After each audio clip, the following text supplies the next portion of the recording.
Hey guys, welcome back to my channel. So I hope you guys had an awesome New Year's Day and New Year's Eve and just a nice holiday weekend. But today I am back and we're gonna talk about my 2021 financial goals. Now last year I actually didn't do one, so I couldn't recap how well I did this. So today I'm gonna make them for 2021. And hopefully by the end of this year, I can go ahead and tell you guys how good I did on that. But anyway, let's get right into some financial goals, because after paying off my student loans, I was like, you know what? I'm invincible. I can do anything I want. I can get my financial shish together. And why not make some goals to actually accomplish and have, you know, a roadmap set out for me for this year? Because I'm like, you know what? 2020 did us dirty, you know, and I'm like, at least let's make this year, you know, attainable, you know, just slowly but surely we can make these things happen. So that's why I only created 5 financial goals I want to reach this year, and they all have to pertain to my debt-free journey. So as you guys saw, I did go ahead and pay off my student loans. So my first goal this year for 2021 is to pay off my car and to become debt free. Of course, that's going to be the #1 goal in my journey, and I can't wait till I accomplish that. I'm hoping I can do it in 7 months, because that was the roadmap that I set out for myself. But since I do have some savings goals as well, we're going to figure out how fast that is achievable. But for my first financial goal, it is to pay off my car and become totally debt free. Let's hope it happens, you guys, because I can do this. We can all do this. Like, I've been on this journey for 3 years, and something that I've learned is that patience, time, and hard work and dedication is what all you need to start your year correctly, or just any day of the year you can get it to happen. My second goal of the year is to save $3,000. Now, you're like, why only 3,000? Well, that's because it has to do with my sinking funds. If you guys didn't see my 2021 sinking fund setup, I'll link it up in a card above over here. I have set up my sinking funds for 2021, and basically, when you add all those sinking funds up, it literally almost estimated to $3,000. And I want to do that because, one, I want to make sure that I'm able to pay all the stuff that I need to get, like annual memberships, quarterly expenses, or just like miscellaneous spending that I always have throughout the year. And if I do and save those $3,000, then I should be more than okay for the entire year. So that is my second financial goal. Now, my third financial goal, and this more pertains to my shop and my online income like you guys, is to restart my emergency fund. Now, one of the goals that I had was to become debt free and have a fully funded emergency fund. And the way I was doing that is that I was throwing all my personal income, like from my full-time job and all that stuff, at my debt.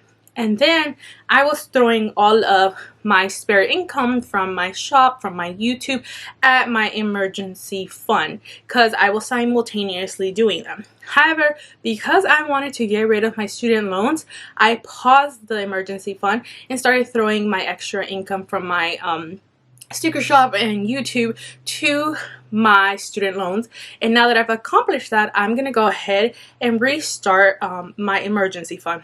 Currently, I believe I'm at $8,000. My 6-month goal is, I believe, $9,400. No, my 4-month goal is $9,400, and then my 6-month goal is $14,000. Now, I do want to go ahead and set up a whole year's worth of emergency fund, so that video should be coming up. But yeah, I want to go ahead and restart the emergency fund.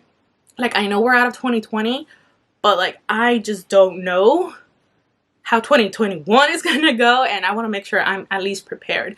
Especially since we're trying to move out of this apartment, I want to make sure that I have enough for, you know, miscellaneous expenses that might come up, like down deposits for rent, first month, last month, all that jazz. Because I've seen rent prices go down, but the deposits go really high currently. So I want to make sure that my emergency fund is like a good chunk of it, and we move. I want to be able to, like, if I can fund it through my personal one income, then that's amazing. But if not, I can always pull that from there. So my emergency fund is going to be a priority this year as well, because I was so close to reaching my 6-month emergency fund, and I just stopped it because I really wanted to get out of debt. So I'm gonna restart it this year. So that was my third goal. Now my fourth goal has to do as well with my shop and stuff. It has to deal with this. Last year I was kind of feeling bummed out that, you know, I wasn't contributing to my 401k and all of that, but I'm on workers comp, and when you're on workers comp you can't necessarily save money to your Roth or to your 401k. It's just not possible. Like, the money comes out of insurance, and I can't deposit that money into my 401k to, you know, to have equal matching from my employer.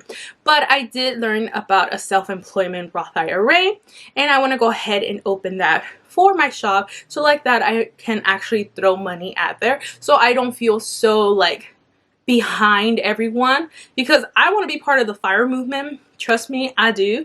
And if I'm not contributing to retirement, I don't think I'm ever gonna get there. But it won't be like a significant amount. I just want to go ahead and start it, because at least I'll feel comfortable knowing that I'm not contributing to retirement, because that feeling of being on a debt-free journey and stopping all contributions to 401k, I mean, I guess $100 can really push you into a race, but it also, you kind of lose the benefits of it. So, you know, I go back and forth with it, but that is one of the goals that I do have for 2021, is opening a self-employment 401k or IRA. So those are kind of my like savings plans and goals for like my own shop or like online income that I can go ahead and throw at something for the future for myself.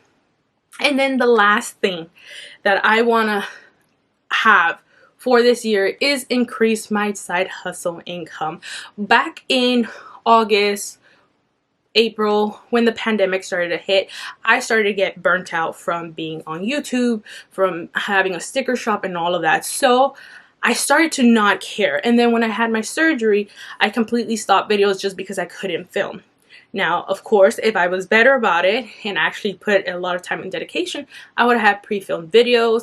I would have put a lot of, like, you know, integrity into my channels, into my side hustles, but I didn't. So this year I want to make sure I'm back on the ball, on track with everything, and put a lot of effort into my YouTube channel, into my side hustle, so that income can grow and it can help me pay off debt or contribute to savings and, you know, retirement. So yeah, you guys, that has been my 5 goals for 2021. Simple, straight to the point. I'm not gonna over dramatize it, because you know what, I'm a single income person doing all of this, and my priority will always be my debt-free journey, and everything else is just extra. But those are the goals I want to set up for myself. And let me know, what are your goals? I know there was a lot of like personal goals, but you know what, we're just gonna set those to the side, because we're here about finances, about budgets. And if you're interested in joining me in this journey, don't forget to like, comment, and subscribe to my channel, and I'll have more videos in the upcoming weeks. So thank you guys so much for watching, and I'll see you in my next video. Bye, you guys.